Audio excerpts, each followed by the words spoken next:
Hey girl, welcome back to my channel. If you are new here, my name is Lexy Lu and I am all about slow living. But in today's video, I'm going to be telling you my love story, honey.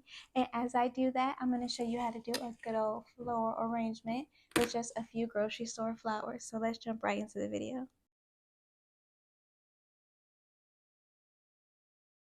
Honey, this love story goes back to 2016, okay? We had a few similar friends. We actually grew up around the same group of friends and we never really knew each other. Tell me that's not fate. Anyway, so we grew up around the same people, but we didn't really know each other. By the time I ended up going to the school that he used to go to, he had moved. I was living in Atlanta and we had similar friends and I had heard his name a few times. I lived there for a few years. I went to school there. I went to design school there. I ended up leaving Atlanta because my grandfather got really sick. Once my grandfather got sick, I wanted to be closer to my family. I came back from Atlanta to Ohio and I never left. From there is where we reconnect. And I see him on Instagram and I'm like, oh, I haven't seen that face in a long I haven't seen that face in a long time. I followed him on Instagram. Mind you, we had just seen each other in passing. We may have had like a little flirty banter, like back in the day. Anyway, so when I followed him, like we just exchanged like the cute little comments and little innuendos to talking, but we didn't really talk at the time. You know how they say it go down in the DM. Anyway, he sent me a message on Instagram. We started talking there. We exchanged numbers. But then I remember one day, and I remember this day specifically because at the time I was working nights. I had just got home from work.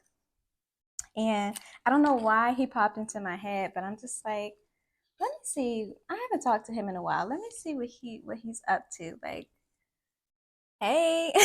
I said, excuse me, Mr. Curtis, we need to talk.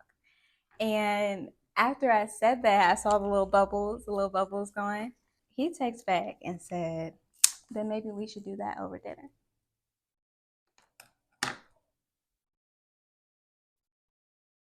And then we shall. So, I expressed to him like, I don't know what time this is going to work for you because I work nights right now. And then he was like, oh, well, then you'll probably be tired. I'll send a car for you. You'll send a car for me? Okay. Okay, you'll send a car for me. And we first started talking, it was like long distance. Like we were on the phone all the time, nonstop, like going to sleep, waking up, like literally. Okay, let me just keep it a buck. Let me just keep it real. Once you're on the phone with somebody and you're hearing them every single day and you're hearing the way they breathe and the way that they're, the sweet nothings, you know what was going down. We were still like in our talking stage and he would call me like in the random middle of the night, like, I just want to tell you that one day you are never going to have to worry about anything. You are never going to have to work. Your days will be spent however you please. You are going to be the happiest woman. That's my vow to you. I know that people say things and don't really mean it, but I need you to know that I mean everything I say. And girl, that man has kept every promise. Our date was on a Friday evening. I didn't leave him until Tuesday. I know. I know. When you know, you know. And you know what's so funny? It's that same night. It was like, it was the most natural thing I have ever experienced in my life. It was like I had reunited with my best friend that I haven't seen and we just could not stop talking. That's what it was.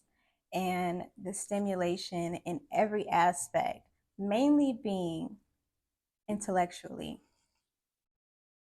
impeccable. Chef's kiss. The man is smart, okay? And if you can stimulate my mind as well as your eagerness to stimulate everything else, Oh yeah. Yep, he's mine. He knew that when we had that date, he was not letting me leave him that night. Let me just say that, because when we left the restaurant, he said, "So what do you need? What do you need me to get for you?"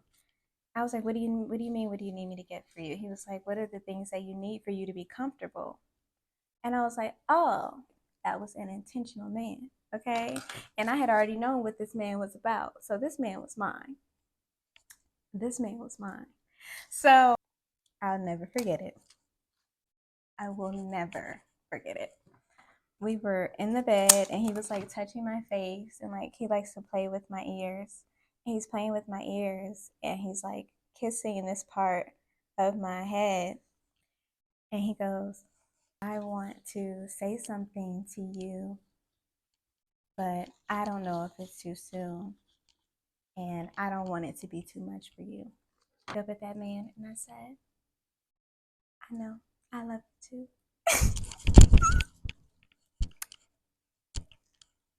Yes, I did. Yes, I did. And I meant it. I'm when I say I meant it, I knew. Like I knew from his energy, from his intention, from his vibe, from his care, from the intellectual standing of understanding me as a person and as a woman and listening.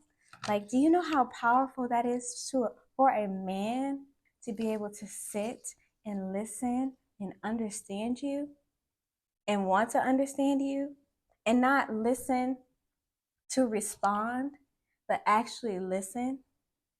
That's my man. And my man, thank you to my man. It's my man. Thank you to my man. Okay. This is what really sealed like the fate of our longevity, because my family loved him. So we go to my aunt's wedding. We have a ball. He kicks it with my family. It was just a really good time. 9 months later, I'm living in Columbus, and my office job is now a work from home job. So we were now having our baby.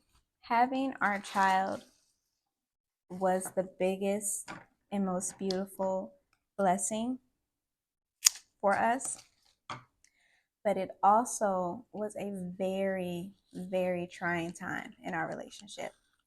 And if anybody's ever been pregnant, you know the emotions, girl.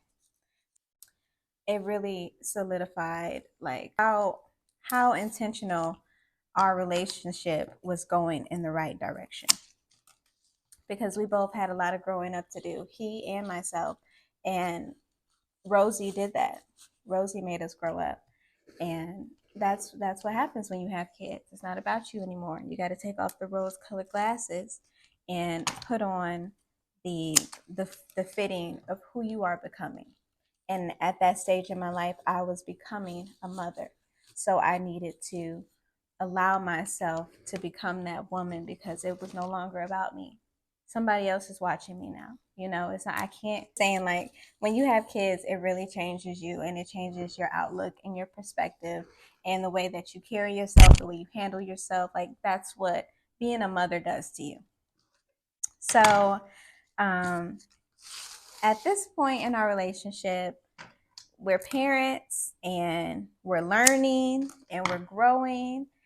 And Rosie is 4, by the way. So whenever we go on trips or go on vacations and stuff, we always take Rosie to her grandparents so that she just has that time to spend with them. So we had gone on a few vacations after the baby, just dating again and trying to find ourselves as a couple, and just remembering how to have fun. You know, like just remembering that, yeah, I'm a mom, but you still Lex, okay? Being a mom does not take away your personality. My most memorable and amazing trip was our trip to Jamaica. Now, every trip that we've gone on, we've had such an amazing time, like just genuinely enjoying each other's conversation and each other's company. We were just being young again. You know, not mom and dad, just being young again. But anyway, it was so amazing. It was such a good time. The food was amazing. The music was amazing. The people were so inviting. I met so many wonderful people in Jamaica. I have people that I met in Jamaica that we've been back a few times. Follow me on Instagram, check in, like having babies now. Like, I love creating genuine bonding friendships with people who are intentional and open to just love. And that's all over Jamaica. It's all about love. I mean, Bob Marley, I have a dinner planned for you. We're gonna it's close to the beach, so we'll walk on the beach before we go to dinner. I'm like, okay, cool, perfect. So I get dressed, put on my cute little dress, you know, vibe into my music and just being in the moment. I love being able to be in the moment without worrying about anything else. I am happy. You have nothing to worry about. I am happy. We get to the dock of where our dinner is. It's like you walk down the beach and then there's the dock, and at the top of the dock it's like candle lit, and it's like um the lights down the boardwalk, and I'm just super excited, like planned out that way. So it was so exciting, like, oh, I just feel all the feels going back to it. I feel all the feels. Okay, he's complimenting how the body look in the dress, and we walk up the boardwalk just a little bit, and as we're walking up, I literally hear a dolphin, and I like swoop around like, did you hear that? Did you hear that? And I run over to see the dolphin, because if a dolphin signals you, you better come, because when do you see just dolphins? Like, I'd never seen a dolphin up close and personal. Girl, I ran to that dolphin, okay? Damn near tripped. So I ran over to see the dolphin, and I see just the little shooter thing, and then it goes down. I'm like, baby, did you see that? And he didn't say anything. And I turned around like, baby? Girl, and he is on his knee. This man is on his knee, and he is looking up at me in this way that only he can look up at me. And I can't even explain it, because it's like it still gives me the feels, because the way this man looks at me. Okay, okay, okay. He says everything in the right way. Deserve this ring as my wife. Tell me you'll marry me. And y'all know I am. At this point, the tears. At this point, the tears are all ocean. It was the best night of my life. It was the best night, other than having my rosebud. Best night of my life. Best night of my life. I'll never forget it. It was so intentional, and it was so beautiful, and it was so well planned out. It was literally everything every little girl would dream of for her engagement. It was amazing. Oh, thank you, God. Thank you. Thank you. And girl, I love my man. I don't even know what else to say. And my man, thank you to my man.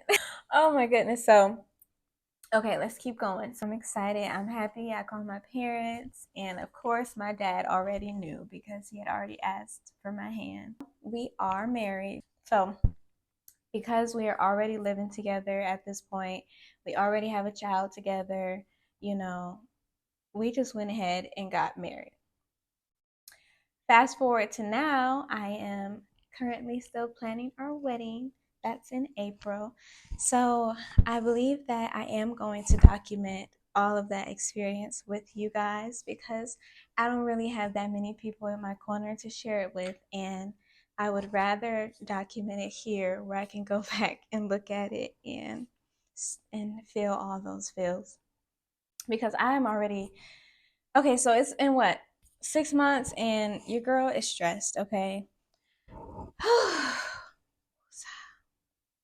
I'm not wedding talking right now. I'm just telling you that I am going to share it with you. After COVID happened and everything else was going on, I did not get the venue that I liked, but I did end up finding a private estate that I am so excited about, where the wedding is going to be. It's going to be a whole weekend thing, and I'm going to bring you guys along with us and share this moment with us, and I'm so excited for that. Because growing up, a lot of us don't always see the perfect example of a relationship or be able to experience it in a way to where it's in your flow and your day to day. And I'm just so grateful that my daughter gets to experience and see love in her home every single day, and to see a man be intentional with her mother, because it teaches you. It teaches you what to expect. It teaches you how you should be treated. And I am so grateful to have a man, the kind of father that he is. He is the very best father I have ever known. And I am just so grateful. I am so grateful. So, yes, that is my love story that is still being written. And I will continue to share it because it's so important for not only little girls, but little Black girls to see that intentional love is possible, and we are all deserving. We are all deserving of that. And I'm so excited for what's to come in our journey and the growth. Ugh, I thank God every single day because He is everything I have ever prayed for. And it is not always perfect, and it's not always going to be easy, because marriage and life in general is just not easy. If it was easy, everyone would do it. Yeah, girl. Thank you for sitting with me and doing this arrangement with me. I hope you enjoyed this story time. And yeah, girl, don't forget to like, comment, and subscribe. And I'll see you in the next one. And we'll do a little bit more wedding talk too.